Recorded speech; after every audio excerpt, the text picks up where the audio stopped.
best frenemies. Sir Handel was cross. "That stupid steamroller," he grumbled. "He cut me off at the level crossing. That green behemoth knows I have the right of way. I'd run into him if driver didn't hold me back." The other engines groaned. Sir Handel and George's feud had spiraled out of control ever since their accident, and all the two could do was bicker endlessly at each other. It had gotten so severe that Sir Handel would often be late with his trains because he would spend so long arguing with George. Sir Handel would even keep the other engines up all night complaining about him. Even Duncan was growing tired of all the grumbling. "And I swear the next time I see that road hog, I'll give him a real piece of my mind. If it's as long as this, then I should expect to see you at Lakeside about an hour late," moaned Peter Sam. "Don't get me started on you, flat funnel," grumbled Sir Handel. "Listen here, Sandal," interrupted Skarloey. "Peter Sam's right. Your bickering with George has made your trains late and our passengers cross. If you don't stop this silly arguing soon, the Thin Controller will hear about it and send you to the back of the shed." "Don't tell me what to do, Skarloey," retorted Sir Handel. "You were the one who started the feud in the first place." "Excuse me?" asked Skarloey, slightly offended. "I overheard you talking to Rusty after those blasted children came by. I know you wanted to humiliate me by telling me to try and take George head on. If you hadn't stuck your funnel where it didn't belong, none of this would have happened." "Well, perhaps if your fat wheels didn't stick out so much, then maybe George could have passed you," said Duncan snidely. "Well, maybe if you didn't bounce about like a pile of scrap iron, then you wouldn't have gotten stuck in the tunnel and derailed just outside Glennock," retaliated Sir Handel. The two engines argued on and on into the night, and soon the other engines started to nod off. "Well," whispered Rusty to Skarloey, "at least he's not complaining about George." Skarloey chuckled and drifted off to sleep. The next morning, Sir Handel set off to collect his first passenger train of the day. As he brought his coaches to the platform, James arrived with his morning local. "Morning, Sir Handel," he smiled. "Fancy seeing you here on time today. Did George give you a break?" "I don't know, James," retorted Sir Handel. "Did you crash into any tar tankers recently?" James went red in the face and let off steam indignantly. "Well, I just hope you don't break that new road fence with your fat steamroller wheels," he snapped back. Before Sir Handel could reply, the guard blew his whistle and he puffed crossly away.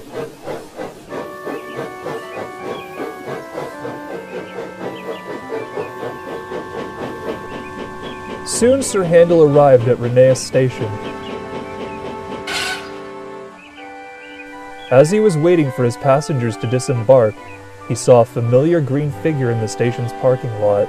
"Hello, George," said Sir Handel dryly. "Well, if it isn't Mr. Imitation Steamroller," replied George simply. "Caused any good accidents lately?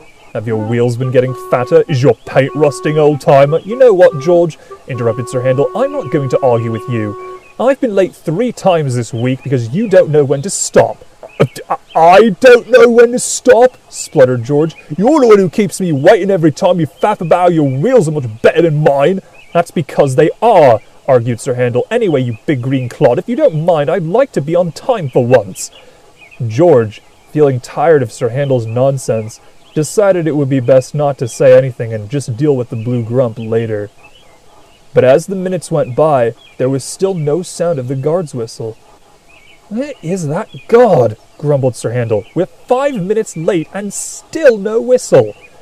"Indeed," agreed George. "Someone needs to find that ruddy guard and give him what for." "I say we kick him off the railway and find someone more suitable for the job," added Sir Handel. "Even a child would do better than that stupid waste of space you call a guard," put in George. Just then, the guard appeared, hurrying out of the station bathroom. "Oh, so there you are," called Sir Handel. "Were you planning on making us any later than you already have?" "You'd think he could just wait until he had time to spare," grumbled George. "Or better yet, just stay in his van and never come out." "Or even better, just go home and never come back," added Sir Handel as the guard blew his whistle. "Oh, so do I finally get to leave?" he muttered. "You sure you don't want me to stay for just a bit longer?" "Maybe you'd like to pick up a sandwich as well," sneered George. "Never understand your guards. We road vehicles don't need them. All we need are our drivers and we're good to go. Maybe if they tore up your rails..." But Sir Handel had already gone. I hope he holds you up at the next station, called George. Soon his driver returned from the station cafe and George headed off, feeling somewhat pleased with himself.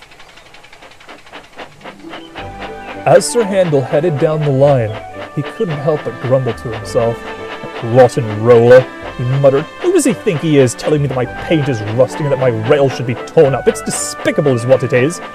I'm surprised you're not more upset about him insulting the guard, said the driver. He said some rather horrid things about him. Well, it's not like he didn't deserve it, retorted Sir Handel. That ruddy blockhead kept me waiting for 5 minutes while he went about his personal business. So you're actually agreeing with George? Said the driver slowly. Of course not, stuttered Sir Handel. It's still my god, and no one can talk to him like that steamroller did. But all the same, Sir Handel stayed awfully quiet for the rest of the journey. Later that day, Sir Handel arrived at Lakeside on his return journey, where he had to wait for Peter Sam to pass through before he could depart. As he waited, he saw some workmen helping to repair the road by the station. All right, we need this section flattened, ordered a workman. I can only move so fast, you know, called a familiar voice. Sir Handel's eyes narrowed. Well, if it isn't Mr. Roadhog, he sneered. We meet again, Rust Bucket, retorted George. Did your guard manage to delay you again? No, as a matter of fact, snorted Sir Handel, but because of him I had to try and make up for lost time. He made me rush. Doesn't he know I can only go so fast? Tell me about it, added George. My stupid foreman wanted me to come here earlier than usual, so I had to hurry as fast as I could. He should know I can only go 10 miles an hour. And what does he want me to come in earlier for? It shouldn't make any difference to him when he goes home. It's not like he has a family waiting for him. Some rotten boy tried to tell me the same thing, cut in Sir Handel. Since my stupid guard made me late, this dolt of a child came up to me and called me slow. And he had the nerve to ask me if I could work faster so he wouldn't be late next time. What does he care if he's late? What does he have that's so important that being a minute late will ruin for him? Stupid things, said George crossly. I've no patience for them. Those rotten children will beat the death of me. Yesterday one of them ran out on the road and was almost flattened by my roller. I'll tell you, if one more bloody tyke steps in front of me again, I won't stop. That'll be on the refreshment lady's breakfast menu. It's not like a food is good anyway, grumped Sir Handel. I know at least 3 people who got sick after eating her cakes. Someone ought to put a warning on those before someone gets seriously ill. Unless it's a child, said George. Then I say poison away. The complaining continued until at last Peter Sam passed through with his goods train. Oh, so now you pass through? Called Sir Handel. Don't you realise that my trains are important too? Surely a green puffball like yourself understands the importance of being on time, added George. Unless you're just as slow as Mr. Imitation Steamroller here, in which case it's surprising that a railway slower than me is still in service. At least my steamroller wheels are fashionable compared to yours, chuckled Sir Handel as the guard's whistle sounded. George didn't say anything immediately, but couldn't help letting out one final insult. You ought to know a lot about looking good, you ugly rust bucket, he stuttered, almost hesitant to comment. But Sir Handel didn't say anything. He just laughed under his breath as he puffed away. You're not cross? Asked his driver. Of course I'm cross, faltered Sir Handel. That rotten roller had no right to make fun of Peter Sam, even though he was somewhat late. It sounds to me like you agree with him, replied his driver. Well, maybe you're just crazy, stammered Sir Handel. But try as he might, he couldn't shake away the fact that maybe he and George had something in common. That night, Sir Handel rolled into the sheds, but this time, he didn't say anything. Everything all right, Sir Handel? Asked Skarloey. Yes, I'm fine, Skarloey, retorted Sir Handel. Shouldn't you be missing Rheneas right about now? There's the Sir Handel I know, smiled Skarloey. Peter Sam tells me that he saw you and George arguing together at Lakeside today. Sir Handel's face went blank. Well, yes, I did, and wouldn't you know it, that Roadhog is still as rude as he was when I first saw him. From what I saw, said Peter Sam as he rolled into the shed, you two seem to be getting along quite nicely.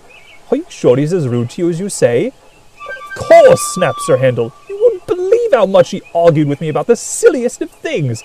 That stupid hunk of metal just wouldn't stop. From what I heard, continued Peter Sam, it sounded like you two were complaining together about being on time, about children, and about the refreshment lady's cakes, which, by the way, my driver enjoys very much.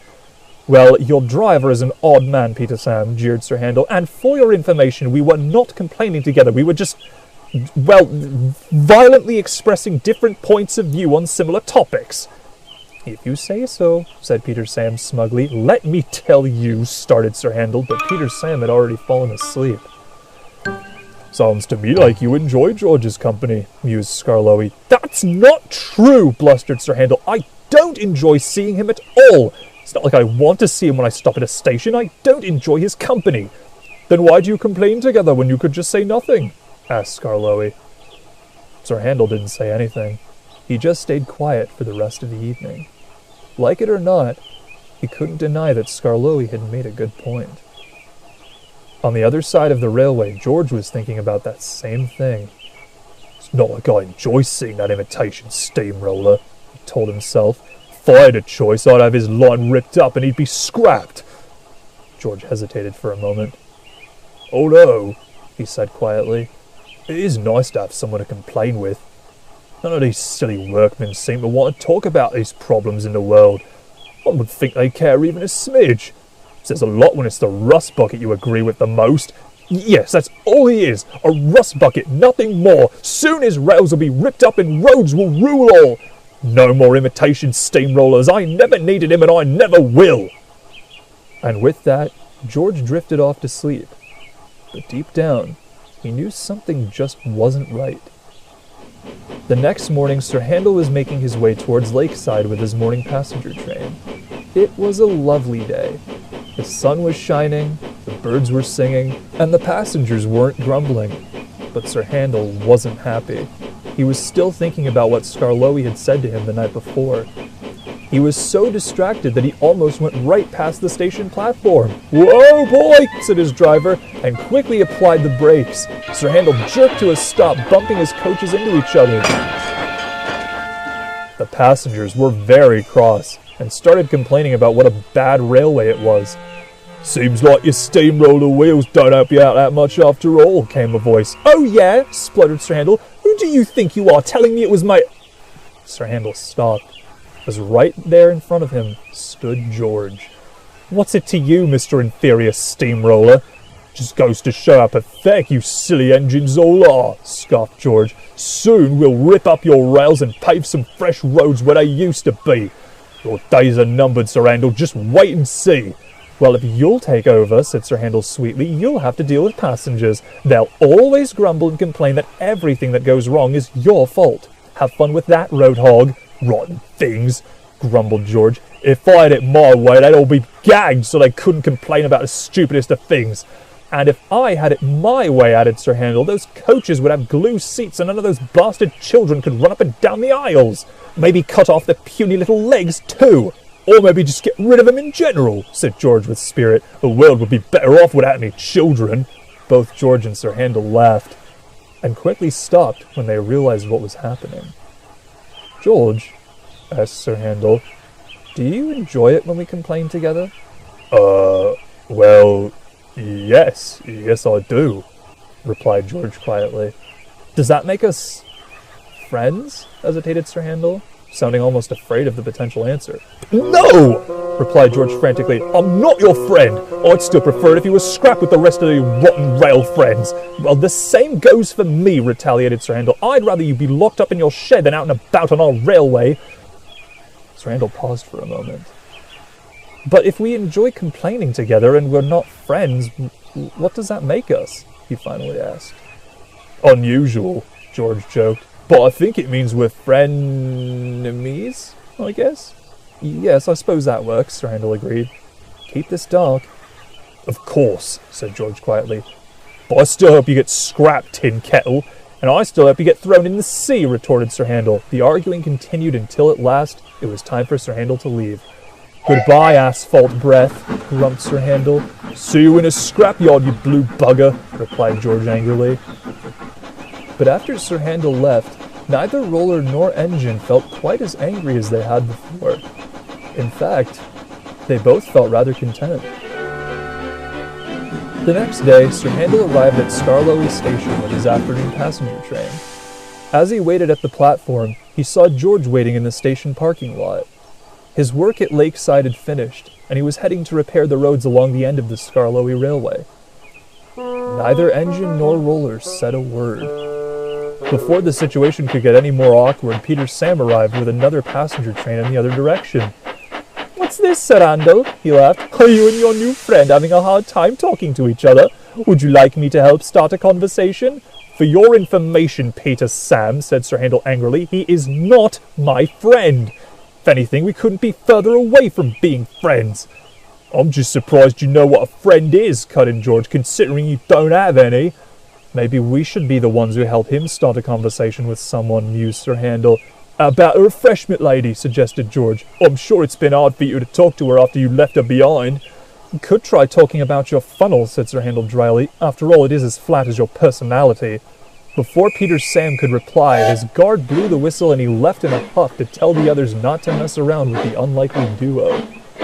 No sooner had he disappeared out of sight than Sir Handel and George let out a short but hearty laugh.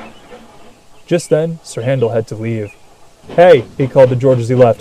"I hate you, you green booger." "I hate you too, you bucket of bolts," jeered George. As the two went their separate ways, they both couldn't help but feel that they had made a good frenemy in each other.